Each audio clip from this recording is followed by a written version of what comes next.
Hola, muy buenas, bienvenidos de nuevo a la sesión, ¿vale? Ya hemos comenzado la grabación. Bueno, hoy es, como sabéis, hoy es nuestra la última sesión de la asignatura, ¿vale? Y es una sesión que está especialmente diseñada para vosotros, para resolver todas las dudas conceptuales, de ejercicios que podáis tener, ¿vale? Con lo cual, pues sin más dilación y para aprovechar lo máximo posible el tiempo, pues si queréis de manera ordenada, si queréis ir comenzando, ir exponiendo pues, dudas que podáis tener, ¿de acuerdo? Algún ejercicio que hayamos visto que queráis que revisemos o que haya algún concepto que no tenéis claro su aplicación, bueno, pues adelante, de manera ordenada, el que queráis, o abrís el micro y empezáis a hablar, o si que preferís ir levantando la mano, pues yo os voy pasando el turno, ¿de acuerdo?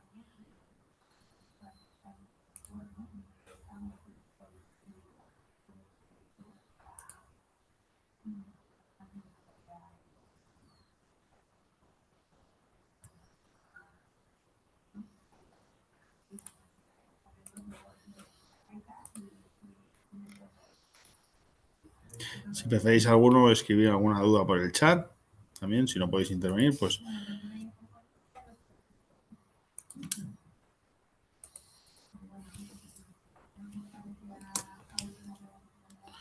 ¿No hay ninguna duda?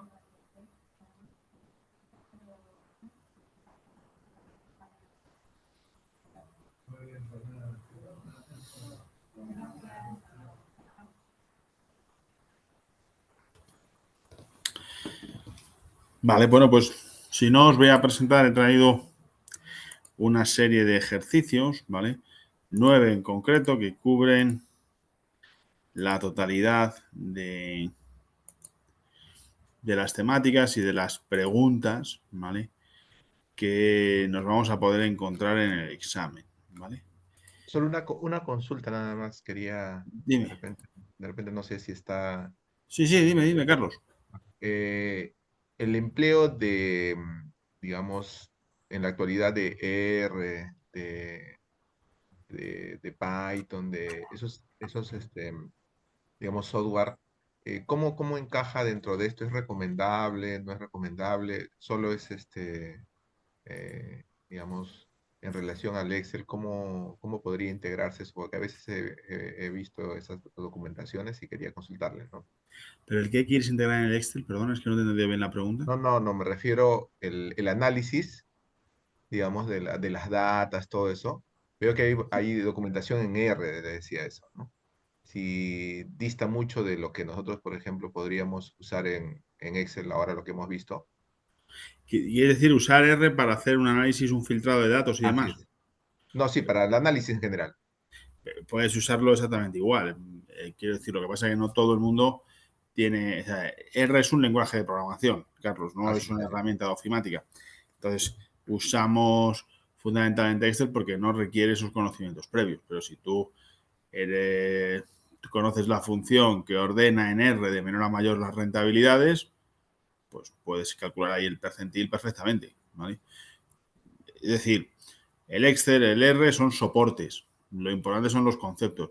Si tú eres capaz de programar, conocer esos conceptos, Carlos, conoces ese lenguaje o esa plataforma, pues en la plataforma que lo hagas, en la que tú más cómodo te sientas, y evidentemente, pues R es bastante, tiene una capacidad o te permite una flexibilidad y una capacidad computacional muy elevada a cambio pues, de que no es un soporte funcional, es decir, las funciones las tienes que crear tú, ¿vale? En gran medida. Pero ningún problema, vamos, totalmente comparable y exactamente equivalente a hacer el análisis en una plataforma o herramienta o en otra, ¿vale? Ah, ya. Perfecto, profesor. Eso quería saber. Gracias. Sí, Raúl, el Excel lo voy a subir. De hecho, lo iba a subir al final de la clase, pero bueno, lo puedo subir ahora. Vamos, la idea no era revisar el Excel lo iba a dar igual. La idea es responder las dudas. Que no tengáis dudas, no sé si se refiere a que vamos muy bien, ¿vale? Lo cual me alegraría mucho, o es que todavía no hemos dedicado mucho tiempo a preparar el examen y eso me preocuparía algo más dado que nos encontramos a una semana y algo del comienzo de los exámenes, ¿vale? Ya tenéis subido, de todas maneras, se llama el fichero ejercicios prácticos repaso, examen julio 2025. ¿Vale? ¿Hay alguna cuestión adicional?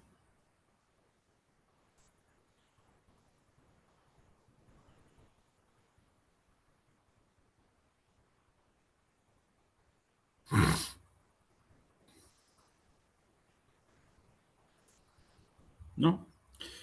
Bueno, pues vamos a revisar estos ejercicios, ¿vale? Este lo hemos revisado con varios enunciados, ¿vale? Incluso alguna vez hemos podido ver este, pero vuelvo a insistir. Si insisto es porque seguramente es importante que controléis esta parte, ¿vale? ¿Por qué? Porque es muy susceptible de que en algunos de los modelos de examen os encontréis una pregunta sobre la Poisson, ¿vale? ¿Qué tenemos que recordar de la Poisson? Fundamentalmente que su función de probabilidad, lo que nos permite calcular probabilidades, es e elevado a menos lambda por lambda elevado a k partido k factorial. Y lambda, que es el parámetro que describe la distribución y que es la media de esa distribución. Por tanto, cuando os dicen que un determinado fenómeno sigue una distribución de Poisson con media 5, lo que os dicen es que es una lambda de parámetro 5. Si os dicen cuál es la probabilidad de que x sea 3, pues es e elevado a menos 5 por 5 elevado a 3 partido por 3 factorial. La probabilidad de que llegue a 8, e elevado a menos 5 por 5 elevado a 8 partido por 8 factorial. ¿Vale? Aquí os dejo con estos datos formulado, ¿vale?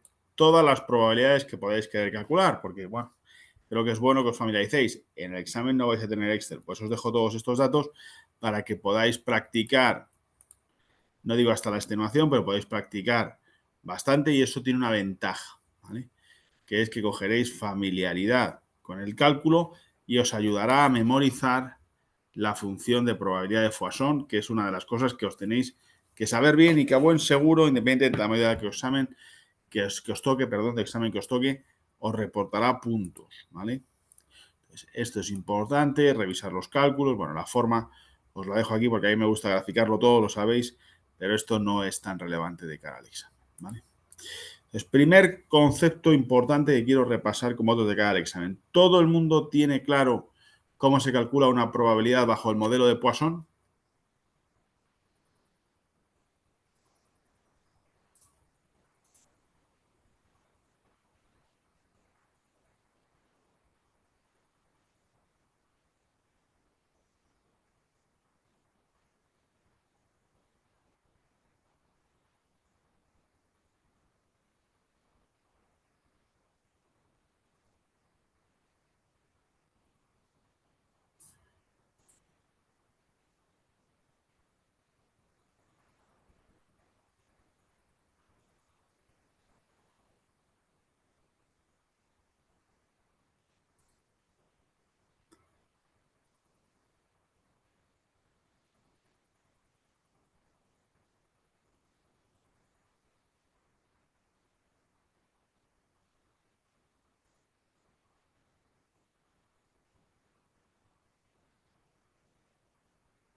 Cuestiones teórico-prácticas. Bueno, se te puede preguntar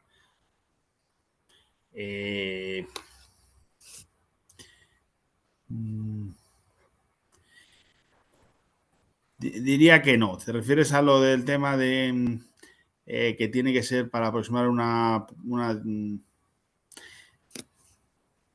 habrá cosas que conozcamos, pero creo que en el examen queda muy claro si hay que usar la Poisson o no, ¿vale? No queda abierto eso, ¿vale? O sea que si vas por tengo que saber si usar la Poisson, Gabriel, en principio diría que para el examen no. ¿Vale?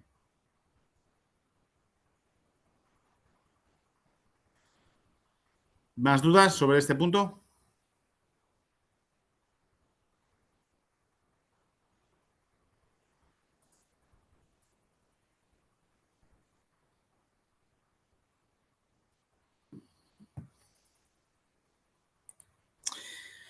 Bueno, también relacionado con el tema de probabilidad. Nos pueden preguntar que trabajemos con la normalización o estandarización de variables aleatorias normales, ¿vale? Como no vamos a tener ordenador, necesitamos trabajar con esta tablita, ¿vale? Se os dará. Me preguntaba alguien la semana pasada. Lo normal es que os demos la tabla que acumula probabilidades de menos infinito, ¿vale? Trabajamos con esta. Si en el examen, creo que no, creo que para todos es la misma, ¿vale? Y es esta, ¿vale? Pero bueno, si trabajáramos con aquella que va desde cero, pues recordar que aquí lo que hay que sumar es el 0,5, ¿vale? Y desde 0 a z la misma probabilidad que de 0 a menos z, ¿vale? Pero creo que, vamos, en todo vamos a trabajar con esta tabla, por eso traigo esta tabla, ¿vale? Nos dicen una distribución normal de deudas hipotecarias, ¿vale? Media 150.000, desviación típica 200.000. ¿Cuál es la probabilidad de que tengamos una deuda superior a 350? Estandarizamos la variable aleatoria, 350 menos 150, 200 entre 200, 1. ¿Vale? Por tanto, la probabilidad acumulada desde menos infinito a 1 es 0,8413. ¿Esto lo ve todo el mundo? ¿Cómo hay que hacer este cálculo? ¿Hasta aquí todo el mundo está siguiendo la explicación? Vale, Raúl me dice que sí. ¿El resto también?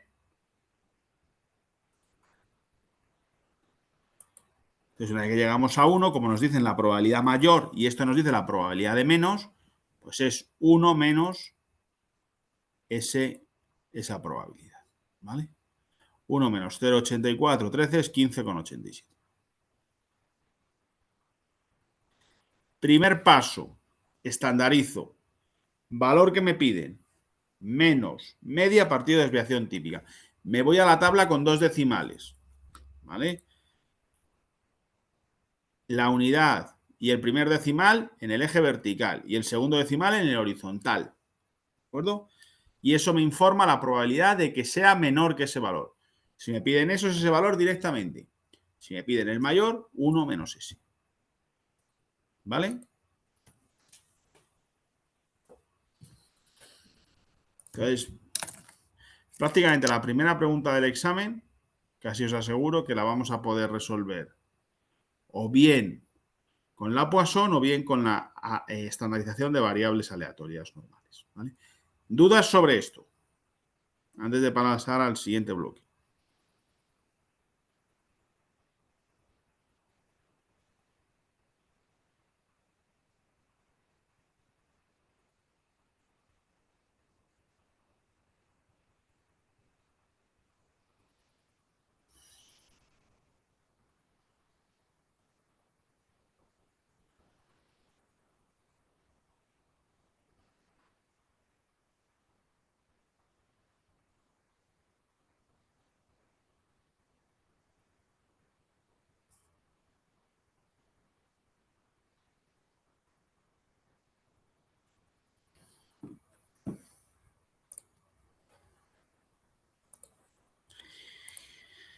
En ese primer caso, otra posibilidad es que nos hablen sobre probabilidad condicional. ¿Vale? Entonces, es importante que tengamos esta fórmula en la cabeza. ¿Vale? Probabilidad condicional es igual a probabilidad de la intersección partido por probabilidad del condicionante. ¿Vale? El condicionante es el evento que primero se tiene que producir. ¿Por qué? Porque concepto clave de la asignatura es que cuando hablamos de probabilidad condicional estamos introduciendo un concepto de secuencialidad. Primero se produce una cosa y después la otra. Y esa probabilidad es el cociente entre la probabilidad de que se produzcan a la vez y la probabilidad de que se produzca el primero de ellos. ¿Vale? Entonces, un ejemplo muy tonto. Si yo tengo una asignatura en la cual necesito aprobar un examen y un caso práctico, ¿vale? Pero primero se produce el caso práctico, ¿cuál es la probabilidad de sacar más de 5 en un caso práctico, 70%, y la probabilidad de la intersección entre sacar 5 en el examen y el caso práctico es un 35%. ¿Cuál es la probabilidad de aprobar el examen, dado que ya he aprobado antes? ¿Cuál es la probabilidad de superar el caso práctico? Un 70%. Ese es el denominador. La probabilidad, los que consiguen las dos cosas, un 35%. Por tanto, si yo ya sé que he aprobado el caso práctico, la probabilidad de aprobar la asignatura es un 50%. 35 entre 70. ¿Vale? Todos lo vemos, es decir, la probabilidad de aprobar la asignatura es un 35%, pero dentro de los que aprueban el caso práctico sube al 50%. ¿Visto? ¿Entendido? Importante. Todos diferenciamos probabilidad condicional de probabilidad de la intersección.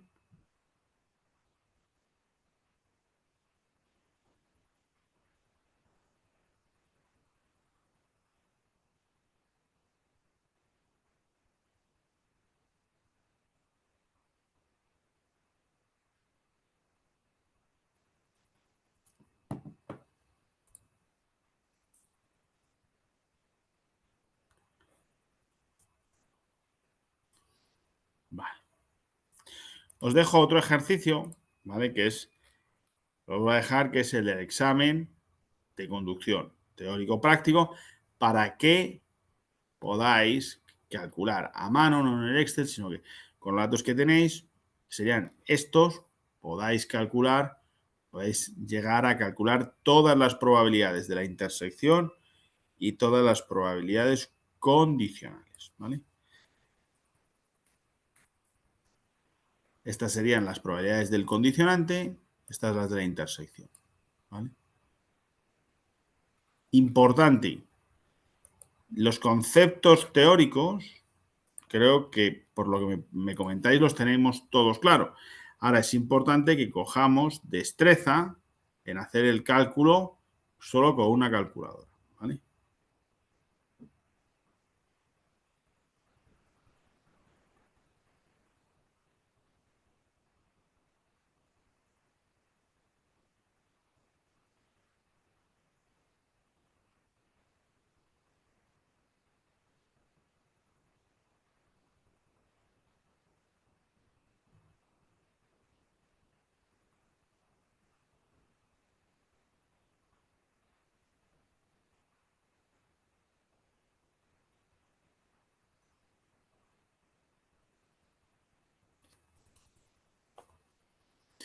Esto, Raúl, ya lo comenté, son preguntas de uno de los casos, ¿vale? Los casos son más largos, ¿de acuerdo? Pero tienen diferentes preguntas. Estas que estamos viendo son preguntas salteadas de los casos, ¿vale? De la binomial no vas a tener que hacer, o sea, calcular una probabilidad con la función binomial no lo vas a tener que hacer en el examen, Gabriel, porque eso requeriría un manejo de los factoriales con la calculadora, pues que creo que no aporta nada y que creo que sería dificultar de manera sin ningún fin didáctico el examen, ¿vale?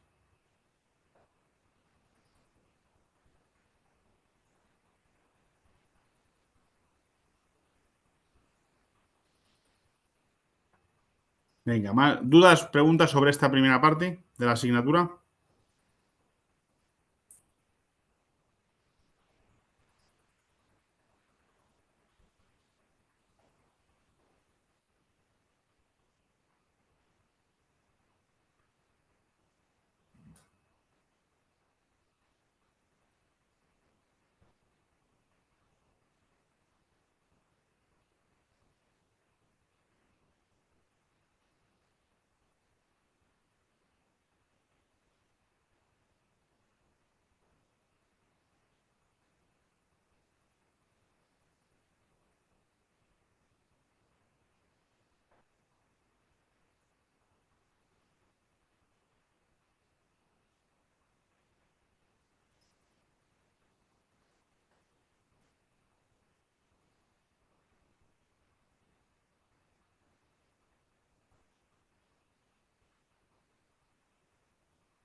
Vale.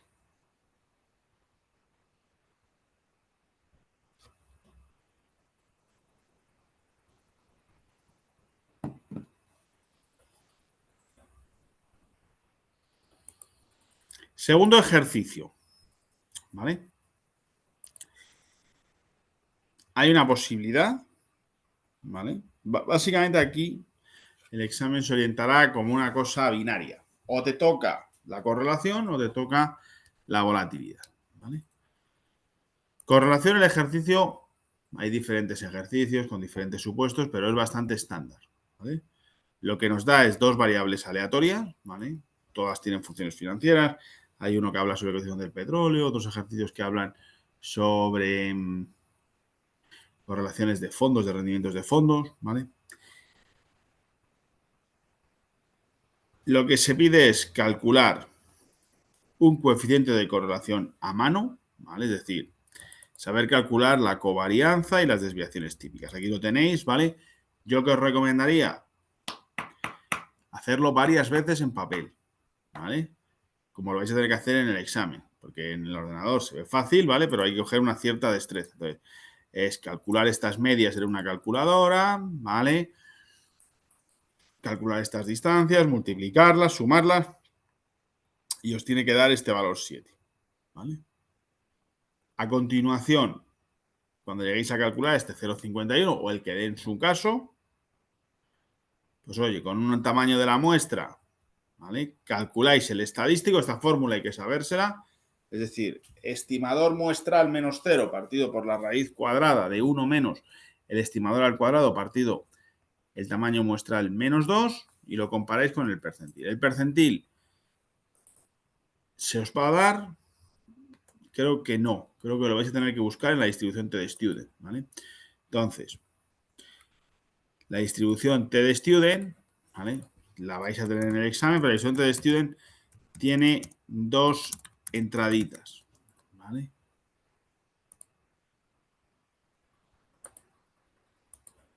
Entonces, si me la traigo aquí,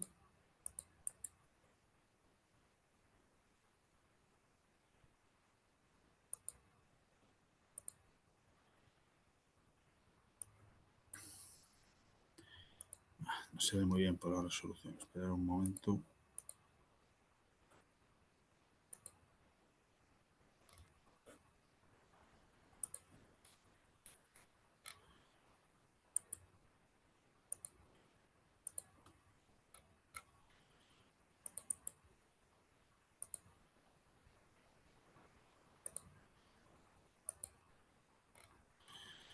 ¿Vale? Entonces, aquí tenemos los grados de libertad. En este caso, 3. Tamaño muestral, menos 2. Y el nivel de confianza, ¿vale? Nosotros lo queríamos en este caso a un 95, con lo cual 0,05, ¿vale? Pues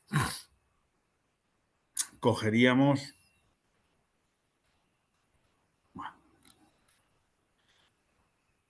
0,05 es este, 3, este 2,35 que es el que he puesto aquí. ¿De acuerdo? ¿Todo el mundo tiene claro cómo buscaría ese percentil? Si el estadístico es mayor que el percentil, coeficiente de corrección significativo. Si no, no es significativo. ¿Vale? Este ejercicio es muy clave, ¿vale? Porque este ejercicio os dará 4 puntos. Prácticamente 3 de ellos son muy asequibles, porque es saber calcular el coeficiente, el estimador, saber calcular el estadístico y hacer el ejercicio. Y luego, en la mayor parte de los casos, preguntamos por el coeficiente de determinación y alineación. El coeficiente de determinación es el cuadrado del coeficiente de correlación. El de alineación es 1 menos ese. ¿Vale? Esta parte es, pues insisto mucho. ¿Vale? Sí, Cristina, tú tienes en el eje vertical los grados de libertad. ¿Vale? Que serán 5, que es el tamaño de la muestra, o la que sea en tu ejercicio, que siempre serán 5, ¿vale? Para que no tengáis que hacer muchos cálculos, menos 2, n menos 2, 3. Y aquí te vas al nivel de confianza. Como en este caso es al 95%, pues 2,35. ¿Vale? ¿Visto, Cristina?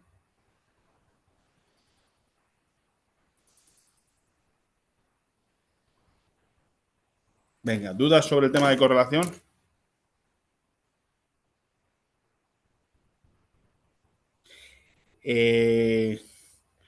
No, es que si no sé que abrir un problema de... O sea, a todos los sitios llegan todos los modelos. Otra cosa es luego eh, cuál te corresponde a ti, ¿vale? En algunos modelos de examen sí preguntan un tema de causalidad, ¿vale?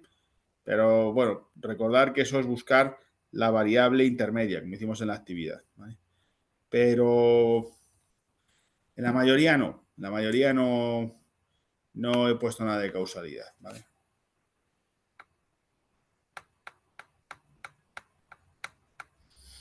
¿Dudas? ¿Preguntas?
La otra proporción es que nos toque un ejercicio de volatilidad, ¿vale? El ejercicio tipo de volatilidad que podéis encontrar en el examen es conocer el modelo EMMA y el modelo GARCH y con una serie de datos aplicar la ecuación, ¿vale? Bueno, pues en este caso nos dan los datos de cuál es la volatilidad, nos dan la varianza, ¿vale? Esperada para el próximo día, nos dan la última volatilidad, con lo cual tenemos que elevarlo al cuadrado en términos de varianza y la última rentabilidad la elevamos al cuadrado. Y es despejar directamente la lambda, ¿vale? Nos piden la persistencia. Luego nos dicen que teniendo un valor de alfa y de beta, con lo cual 1 menos eso sería la delta, que es el factor que pondera la volatilidad de largo plazo, ¿vale? Nos piden calcular la volatilidad de largo plazo si este valor se mantiene constante. Y bueno, pues la volatilidad de largo plazo, calculamos primero la omega, ¿vale? La despejamos de la fórmula y la omega dividido por la volatilidad de largo plazo, perdón, el factor delta nos da la volatilidad de largo plazo, ¿vale? Eso sería la volatilidad en términos de varianza, ¿vale? Si le hacemos la raíz cuadrada, si alguien lo quiere clavar, bueno, pues tendría la volatilidad esperada, ¿vale? Este es el ejercicio tipo. Seguramente estos sean dos cuestiones, luego habría una tercera o incluso posiblemente una cuarta en el cual se pediría pues recalcular algunas cosas cambiando algunos parámetros, ¿vale? Pero el germen de lo que nos pueden preguntar de volatilidad. Entonces, por eso os digo que el caso 2 es muy definitorio, ¿vale? Porque tiene un peso de 4 puntos y son temáticas que hemos machacado mucho en clase y que si están conocidas son aplicaciones directas de fórmulas muy sencillas, ¿vale? Entonces eso, si se maneja, se hace bien, se explica bien en el examen, es un paso muy grande hacia acercarnos al aprobado, ¿vale? Os he dejado un ejercicio también de volatilidad, bueno, para que recordéis cómo se hace esto, pero esta parte, es decir, para que recordéis las fórmulas, ¿vale? Pero toda esta parte de calcular mediante recursivo los modelos, esto no se va a preguntar en el examen porque no tenemos Excel, ¿vale? Os lo dejo ahí de recordatorio para que lo podáis revisar, pero eso no os pongáis a hacerlo vosotros a mano porque eso no se os va a preguntar en el examen, ¿vale? Lo importante es que sepáis la fórmula del modelo Garch, del modelo ESMA y sepáis manejaros y hacer extrapolaciones con ellos. Venga, ¿dudas sobre la parte de volatilidad?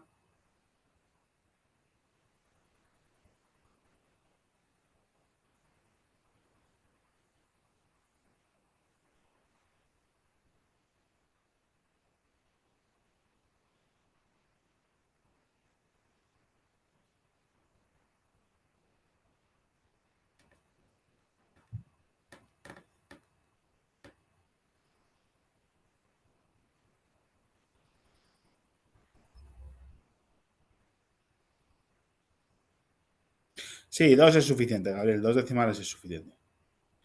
También no te preocupes en el tema del cálculo. Si hay algún error en decimales, no pasa nada, es comprensible, ¿vale?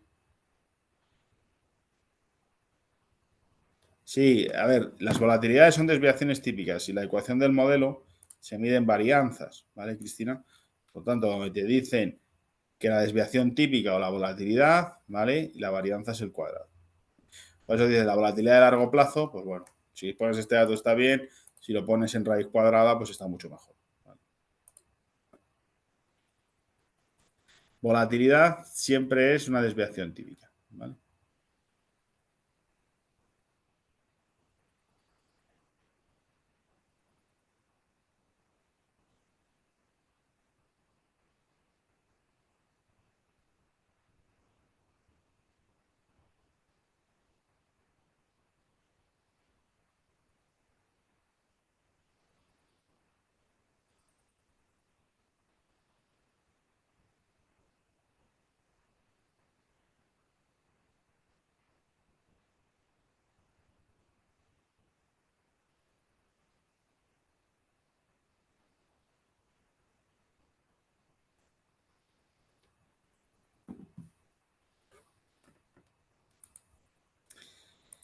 Luego, sobre el último caso, ¿vale? Aquí os traigo una parte importante, o sea, se va a preguntar por calcular los ratios, con lo cual la fórmula de los ratios es importante, ¿sabéis? Esto lo tienen, creo que independientemente del modelo, de una manera u otra, en todos hay que calcular ratios, ¿vale? Y hay que tener claro que cuanto mayor es el ratio, mejor es el performance, rentabilidad, riesgo. Para eso sirven los ratios, ¿vale? Por tanto, si os preguntan en el examen, que es muy probable, 99,99%, entre dos opciones, ¿cuál es la mejor? Lo que hay que responder es calculamos los ratios, el que queramos, o los tres, ¿vale? Pero con uno vale, y el que sea más grande, ese es el adecuado. ¿Correcto? Con lo cual, otro deber importante es calcular bien los ratios en casa, repasar las fórmulas, hacerlo muchas veces. Hacer muchos ejercicios en el papel, aunque los veáis en el Excel, también os ayuda a que esas fórmulas luego salgan automáticas. ¿Veis cómo a mí muchas veces me sale automático el cálculo? No es porque yo me lo estudie todos los días, sino porque como estoy acostumbrado a manejarme con eso, el cerebro te lo saca automáticamente, ¿vale? Entonces, esa es una parte. La otra parte será cómo llegar a esos ratios o cómo hacer un ejercicio a lo mejor más completo, ¿vale? En el examen lo que nos darían son estos datos, ¿vale? La tasa libre de riesgo, ¿vale? Nos darían la rentabilidad esperada, nos darían la beta, ¿vale? Pero aquí os pongo para que recordéis cómo se calcule. Y entonces hay que saber que la rentabilidad del modelo CAPM es la tasa libre de riesgo más la beta por la rentabilidad del índice menos la tasa libre de riesgo, ¿vale? Y eso, aplicado sobre el último precio, nos da el precio objetivo, el precio esperado por el modelo CAPM. Y después, pues bueno, calculamos los ratios, que los ratios en sí no nos sirven para nada, pero los ratios nos sirven para, comparados con otro, ¿vale? Elegir cuál es el activo deseado para asset allocation, ¿vale? No, eso se te va a preguntar directamente, Gabriel. Que sepas usar el modelo CAPM, la fórmula, calcules un precio esperado, calcules el ratio de Traynor, el ratio de Sharpe, y en algunos casos que compares dos ratios de Traynor y digas, en base a tu criterio, cuál es la mejor elección en el asset picking en el que se proponga. ¿Vale?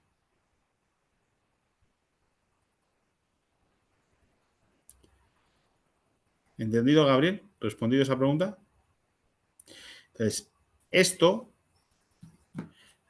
conceptos bien trabajados son la columna vertebral no para llevarnos al aprobado, sino para llevarlos seguramente a un notable o incluso más. ¿Vale? Luego habrá alguna pregunta algo más complicada, ¿vale? Que sea la que nos permita sacar matrícula de honor, ¿vale? Pero estos conceptos bien trabajados, bien armados, bien razonados, nos deberán de llevar a un notable, a una media entre un 7 y un 8 fácilmente, ¿vale? Pues esa es la imagen que os quiero transmitir. No me habéis preguntado ninguna duda en específico, pero que os llevéis una guía, que esto es lo fundamental de cara al examen, ¿vale? Después de esto, ¿queda alguna duda que ahora os asalte o que queráis comentar?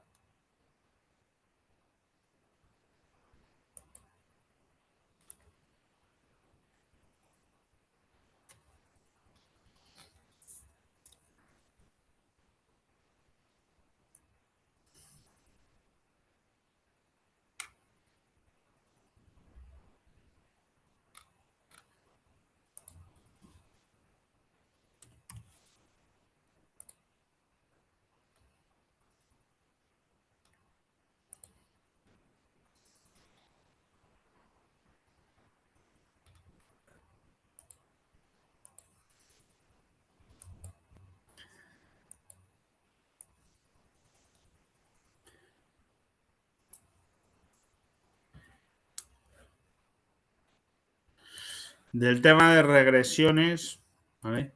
En algunos modelos se pregunta en el ejercicio de correlación una pregunta con una relación en el cual se pide, pues oye, que se pinte al menos una teórica recta de regresión, se intente calcular la recta o, ¿vale? Ahí es importante, ¿vale? Pues que demostréis que sabéis lo que es el modelo de regresión, qué es lo que tiene que pintar, etc. ¿Vale? Pero poco más. No hay grandes preguntas de regresión en el examen. ¿Vale, Gabriel?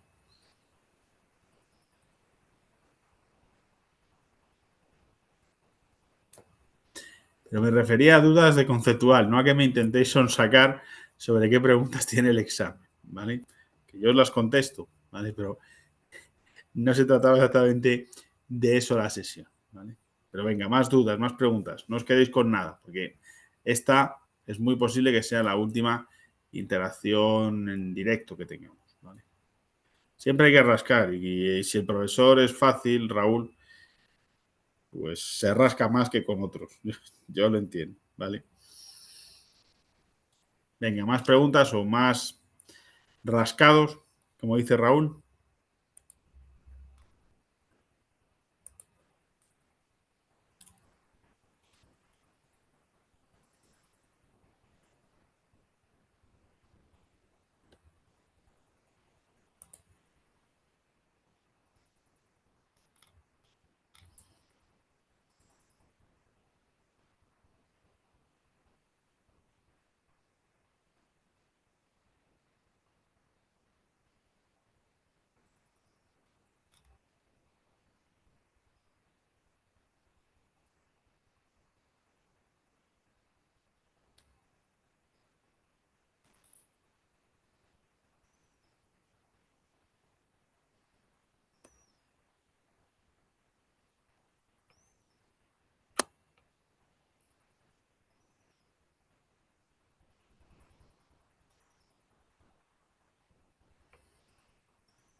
El tema del modelo CAPM, lo que tiene relación con el WOC es que el modelo CAPM, Gabriel, te calcula el coste del capital, ¿vale?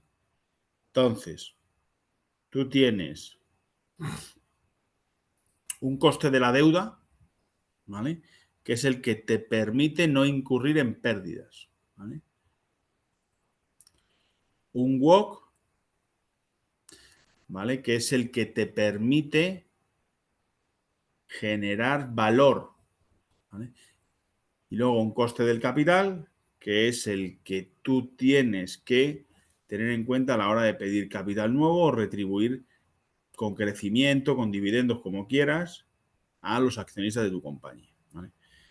De una manera operativa o matemática, el CAPM te aporta un dato que necesitas para calcular el WOC, ¿vale? Que es el coste de capital. Luego, en términos de performance, cubrir la deuda, puesto que el capital no tiene un coste explícito, te permite contablemente no tener pérdida. El WOC, lo que te permite, superar el WOC, tener una rentabilidad operativa por encima del WOC, te permite empezar a generar valor, ¿vale? Permite que tú satisfagas la deuda y además con esos beneficios contables sean lo suficientes para que los accionistas vean compensados sus riesgos, ¿vale?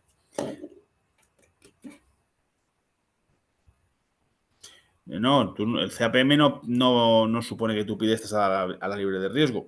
Tú le metes al WOC, ¿vale? El coste explícito de la deuda, los intereses partido por el volumen pedido, ¿vale? El modelo CAPM nunca habla de que tú puedas endeudarte a la tasa libre de riesgo. El modelo CAPM es justo lo contrario.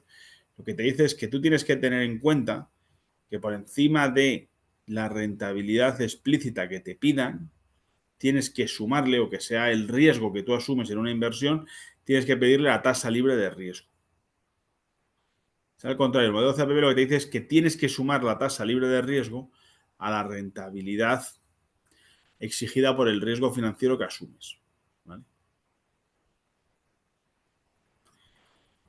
Cuando hablamos de que tú puedes captar, vamos, a la tasa libre de riesgo no puede captar nadie, pero sí que es verdad que hay un punto que tenéis que tener, yo creo que lo comenté en clase, ¿no? El mercado no es un mercado, como dicen los americanos, los anglosajones, frictionless, ¿vale? Es decir, en el mercado hay fricciones. Por tanto, sobre los costes del capital, cuando tú haces una ampliación de capital o demás, normalmente lo haces en una situación un poco límite. Entonces, suele ser un suelo, es decir, nadie va a darte capital cuando tu rentabilidad está por debajo del coste del capital. Entonces, ¿qué se hace? Bueno, pues se empiezan a añadir, se le mete una dona al coste de capital, que lo que traduce es en que al final te van a dar menos por más, ¿vale? Pero eso ya excede un poco el tema de análisis cuantitativos y si es ya más centrado en las operativas, ¿vale? Es decir, cuando uno va al mercado, los mercados tienen fricciones y hacen que los costes realmente no son los que salen de los modelos, sino que luego realmente los inversores piden más, ¿vale? Es decir, al final entras en una negociación y te suelen pedir más, ¿vale? Más dudas, más preguntas.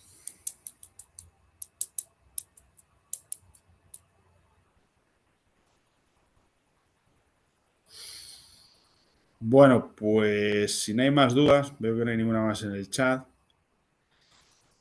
Pues bueno, también llega el momento que llegan todos los cursos y que entiendo que es un momento feliz porque llegamos al final del cuatrimestre. Es verdad que para redondear la felicidad nos queda el punto de las notas, ¿vale? Pero deciros, pues que, oye, que para mí ha sido un placer ser vuestro profesor, ¿vale? Que sobre todo con los que más habéis asistido, pues me lo he pasado muchas veces bien en clase. A mí, al final, como digo siempre, para mí el punto docente es algo que, aparte de un trabajo, es una vocación. Es decir, yo disfruto y espero que vosotros hayáis podido disfrutar también en clase, ¿vale? Os deseo la máxima de las suertes en el examen y reiteraros, pues, que para mí ha sido un honor y un placer ser vuestro profesor y me he encontrado muy a gusto con vosotros en clase, ¿vale? Os dejo un contacto mío en el chat, mi correo, pues porque, oye, además de para temas del proyecto final de carrera o todas las dudas que podáis tener, o si en algún momento, incluso a nivel profesional, yo pudiera ser vuestra ayuda, pues para mí sería un placer ayudaros, ¿no? Yo entiendo esta parte de la docencia pues como algo que no acaba. La formación es algo continuo que tenéis que asumir como profesionales como una dinámica constante y en lo que yo como docente vuestro pues espero serlo toda la vida y que sintáis totalmente confianza si en algún momento tenéis que transmitirme algo, preguntarme algo, consultarme algo o creéis que yo simplemente os puedo ayudar, ¿de acuerdo? Y por mi parte nada más. Espero que hayáis disfrutado, que hayáis aprendido mucho. Para mí ese es el mayor de los éxitos y si alguien pues quiere, o, bueno, si a lo mejor os sentís más cómodo que en clase dándome algún feedback, si queréis por el correo, pues yo bienvenido porque eso me hará mejorar, ¿de acuerdo? Sí que os animo a otra cosa, ¿vale? Sé que estaréis recibiendo ahora el tema del IPN, ¿vale? Más allá, me imagino que conocéis la puntuación, es una puntuación a nivel NPS, ¿vale? Están los favorables, que son los 9 y los 10, los neutrales, y luego creo que a partir de abajo de 6 es detractor. Más allá de la puntuación, contestar la puntuación que creáis más adecuada, ¿vale? Pero sobre todo, eso os animo a que participéis en el IPN, ¿vale? Es una cosa importante porque ayuda también a que el currículum académico, ¿vale? Mejore, ¿vale? Que de edición tras edición el programa mejore, o sea, que os animo a todos a que participéis, a que deis vuestra opinión, ¿vale? Que la hagáis de una manera objetiva, porque al final es la manera que tenemos toda la comunidad, alumnos, profesores, la universidad, pues de tener un check and balance, ¿vale? Y de poder mejorar progresivamente, que es de lo que se trata, ¿no? De la mejora continua en el mundo formativo. Y por mi parte, nada más. Lo dejo aquí, lo he dicho, si alguien quiere comentar algo, quiere cerrar el cuatrimestre, la asignatura con algún comentario, ¿vale? Pues adelante. Sí, me preguntas, Gabriel, como algo puramente de curiosidad. Pero no veo exactamente, no me ha entrado cuál es la... Ah, bueno, eso es un tema del cual, evidentemente, por confidencialidad no te puedo decir nada, Gabriel. Lo siento.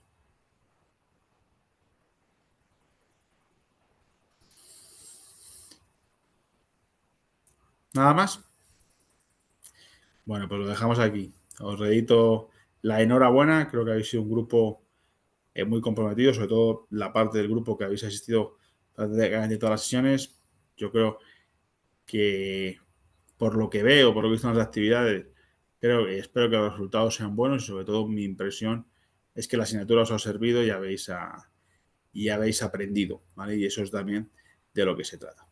Ahora, no lo tengo que reeditar más, pero sí que cada vez con más intensidad yo estaré ahí en el foro para contestar todas vuestras preguntas. No tengáis ningún rubor, ningún miedo en preguntar, ¿vale? Porque al final, seguramente mi experiencia me dice que las dudas que podamos resolver os servirán para todos, ¿vale? Y si hubiera algún tipo de catástrofe, algo se tendrá en cuenta, Raúl. No será un puntillo extra, pero al final que el que corrige conozca los nombres se hace una idea también de por dónde van las interpretaciones o las frases que puede poner, ¿no?